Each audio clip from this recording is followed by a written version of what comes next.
संकटांना सांगा, थोडा विचार करून आमच्या रस्त्यात या, कारण आम्ही घाबरणारे नाही, तर लढणारे आहोत. तुमच्या लढाईत तुमच्यासोबत असणाऱ्या अभिनव नवभारतमध्ये मी सुप्रिया आपणा सर्वांचं मनःपूर्वक स्वागत करते. आज आपण राज्यसेवा मुख्य परीक्षा GS3 म्हणजे सामान्य अध्ययन 3 जो की मानव संसाधन आणि मानवी हक्क या विषयाचा पेपर असतो, त्याच्यामधल्या अभ्यासक्रमातील 2.9 हा जो पॉइंट आहे, विकलांग व्यक्तीचे कल्याण किंवा विकास, तर याच्याशी रिलेटेड एक करंट अफेअर्स मधला घटक पाहणार आहोत. तर सगळ्यात पहिल्यांदा आपण 2.9 मध्ये एक्झॅक्टली आपल्याला कोणकोणते घटक आहेत ते पाहूया.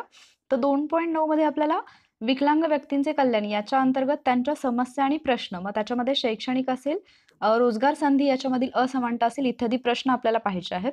त्याचबरोबर शासकीय धोरण, कल्याण योजना आणि कार्यक्रम हा एक महत्त्वाचा पॉइंट आहे. तर त्याच्याशीच रिलेटेड आपला जो करंट अफेअर्स मधला पॉइंट आहे तर तो आपण पाहणार आहोत. त्याचबरोबर रोजगार व पुनर्वसन यामधील आंतरराष्ट्रीय संस्था आणि स्वयंसेवी संघटनांची भूमिका, असा हा 2.9चा जो मुद्दा आहे तो अशा पद्धतीने आहे. तर त्याच्याशी रिलेटेड एक पॉइंट आज आपण कव्हर करणार आहोत आणि तो आहे सुगम्य भारत अभियान. Okay, accessible India campaign. तर हे जे सुगम्य भारत अभियान आहे त्याची लक्ष्यपूर्ती न झाल्यामुळे केंद्रीय सामाजिक न्याय आणि सबलीकरण मंत्रालयाने या अभियानाची मुदत जी आहे ती मार्च 2020 पर्यंत वाढवण्याचा निर्णय घेतला आहे. तर ॲक्च्युली ही न्यूज 2020 मधली आहे, पण येणाऱ्या मुख्य परीक्षेच्या दृष्टीने आपल्याला हा घटक अभ्यासावा लागेल, म्हणून ही न्यूज आपण इथे कव्हर करणार आहोत. ओके, तर सगळ्यात पहिल्यांदा हेही लक्षात घ्या की सुगम्य भारत अभियानाच्या बाबतीमध्ये महत्त्वाचं मंत्रालय कोणतं आहे, तर केंद्रीय सामाजिक न्याय आणि सबलीकरण मंत्रालय. ओके, आणि मुदत कधीपर्यंत वाढवलेली आहे, तर मार्च 2020 पर्यंत. मग हे कॅम्पेन एक्झॅक्टली आहे काय याच्याबद्दलची आपण थोडीशी माहिती घेऊया. याची सुरुवात झाली होती 3 डिसेंबर 2015ला. 3 डिसेंबर हा आपण आंतरराष्ट्रीय अपंग व्यक्ती दिन म्हणून साजरा करतो. तर 3 डिसेंबर 2015ला याची सुरुवात झाली आणि त्याची सुरुवात जी आहे ते तत्कालीन केंद्रीय अर्थमंत्री जे होते अरुण जेटली यांच्या हस्ते झाली होती. या कार्यक्रमासाठी पंतप्रधान नरेंद्र मोदी उपस्थित राहू शकले नव्हते, ही गोष्ट लक्षात ठेवा. मे बी आपल्याला असं विचारलं जाईल की 3 डिसेंबर 2015ला याची सुरुवात झाली आणि नरेंद्र मोदीजींच्या हस्ते झाली, तर आपण म्हणजे घाईघाईमध्ये ते विधान बरोबर आहे असं म्हणू शकतो. कारण आपल्याला माहिती की अपंगांसाठी दिव्यांग हा शब्द नव्याने रूढ झाला किंवा मोदीजींनी तो अंमलामध्ये आणला, तर यामुळे आपण कदाचित इथे थोडं कन्फ्यूज होऊ शकतो. मात्र ते उपस्थित नव्हते, अरुण जेटली जे उपस्थित होते हे आपल्याला लक्षात ठेवायचं आहे. केंद्रीय सामाजिक न्याय आणि सबलीकरण मंत्रालयाच्या अपंग सबलीकरण विभागाची ही राष्ट्रीय स्तरावरील महत्वाकांक्षी योजना आहे. हा पॉइंट पण लक्षात ठेवा की मंत्रालय आहे केंद्रीय सामाजिक न्याय आणि सबलीकरण मंत्रालय, आणि त्याच्यामध्ये जो विभाग येतो अपंग सबलीकरण विभाग, तर त्या विभागाची ही एक योजना आहे. ओके, आता ही योजना एक्झॅक्टली काय आहे, याचा उद्देश काय आहे, तर अपंग व्यक्तींसाठी सार्वत्रिक सुगम्यता मिळावी, विकासामध्ये समान संधी मिळावी आणि स्वतंत्रपणे जगता यावे, त्याचबरोबर त्यांना जीवनाचा आनंद घेता यावा, यासाठी ही मोहीम सुरू करण्यात आली किंवा या मोहिमेचा हा उद्देश आहे. म्हणजे अर्थातच इतरांप्रमाणेच अपंग व्यक्तींना सुद्धा समान संधी मिळावी आणि इतरांप्रमाणे ते सुद्धा आनंदी जीवन जगू शकावेत, यासाठी ही योजना आहे. अपंग व्यक्तींसाठी सार्वत्रिक सुगमता निर्माण करण्यासाठी या मोहिमेअंतर्गत 3 घटकांवरती लक्ष केंद्रित करण्यात आले आणि या 3 घटकांवरती आधारित 7 उद्दिष्ट आणि त्या अंतर्गत लक्ष सुद्धा निर्धारित करण्यात आली आहेत. ओके, तर सगळ्यात पहिल्यांदा याच्यामध्ये जे उद्दिष्ट आहे ते आहे निर्मित वातावरण सुगम्यता, म्हणजे जे वातावरण आहे त्याच्यामधली सुगम्यता त्यांच्यासाठी तयार करणं. त्याच्यामध्ये परत एक उद्दिष्ट आहे ते म्हणजे सुगम्य सरकारी इमारतींच्या प्रमाणात वाढ करणे, कारण तुम्हाला माहिती असेल की जिथे गव्हर्नमेंट बिल्डिंग्स असतात तिथे अपंग व्यक्तींसाठी वेगवेगळ्या सुविधा त्यांनी केलेल्या असतात. ओके, त्यानंतर परिवहन प्रणाली सुगम्यता, याचं जे दुसरं आहे ट्रान्सपोर्टेशनशी संबंधित, तर याच्यामध्ये परत काही उद्दिष्ट आहेत.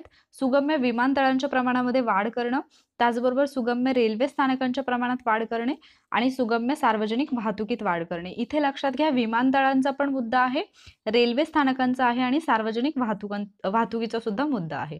त्यानंतर पुढचा जो पॉइंट येतो तो म्हणजे माहिती आणि संचार इको प्रणाली सुगम्यता. ओके, तर याच्यामध्ये काय केल, आंतरराष्ट्रीय मान्यताप्राप्त सुगम्यता मानकांची पूर्तता करणाऱ्या सुगम्य आणि उपयुक्त अशा दस्तऐवज आणि संकेतस्थळांमध्ये वाढ करणे, सांकेतिक दुभाषांच्या संख्येत वाढ करणे, म्हणजे ज्यांना आपण दुभाषी म्हणतो, जे की एका भाषेमधलं कन्व्हर्सेशन दुसऱ्या भाषेमध्ये कन्वर्ट करून सांगतात ते. ओके, त्याचबरोबर सार्वजनिक टीव्हीवरील बातमी कार्यक्रमांच्या कॅप्शनिंग आणि सांकेतिक भाषा अर्थान्वयाचे प्रमाण वाढवणे, म्हणजे दिव्यांग व्यक्ती असतील किंवा अपंग व्यक्ती असतील, त्यांना प्रत्येक स्तरावरती ट्रान्सपोर्टेशन असेल किंवा इको प्रणाली असेल, तर या सगळ्या गोष्टींमध्ये एक सुगम्यता यावी, ॲक्सेसिबिलिटी यावी, याच्यासाठी काही उद्दिष्ट इथे निश्चित करण्यात आलेली आहेत. ओके.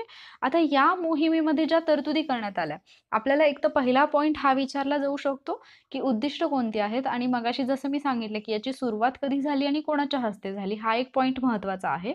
पण त्याचबरोबर आणखी एक मुद्दा आपल्याला विचारला जाऊ शकतो, कारण 2.9 मध्ये जे अपंग किंवा विकलांग व्यक्तींचं कल्याण आहे, तर याच्यामध्ये काही आंतरराष्ट्रीय संस्था असतील, स्वयंसेवी संघटना असतील किंवा जे काही कार्यक्रम असतात, काही ॲक्ट असतात, काही करार असतात, तर यांचा सुद्धा समावेश होतो.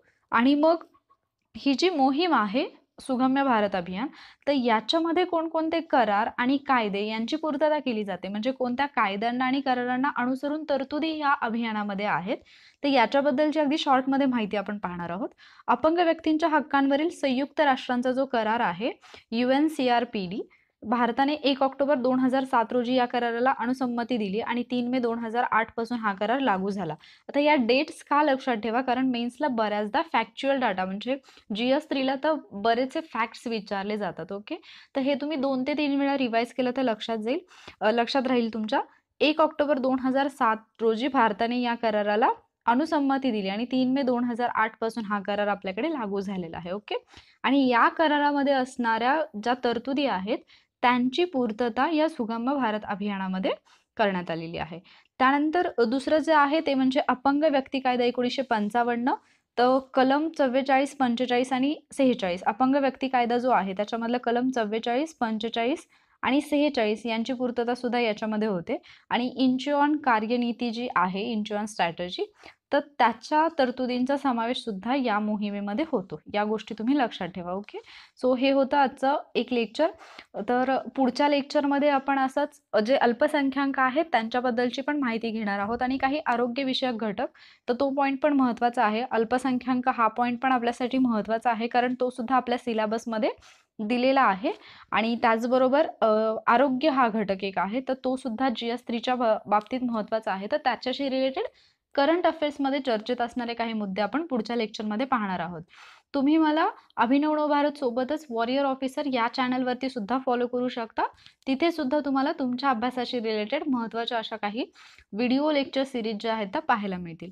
जर तुम्हाला हे लेक्चर आवडलं असेल तर लाईक करा, तुमच्या फ्रेंडसोबत शेअर करा आणि त्याचबरोबर अभिनव नवभारत या आपल्या एज्युकेशनल चॅनलला नक्की सबस्क्राईब करा. थँक्यू.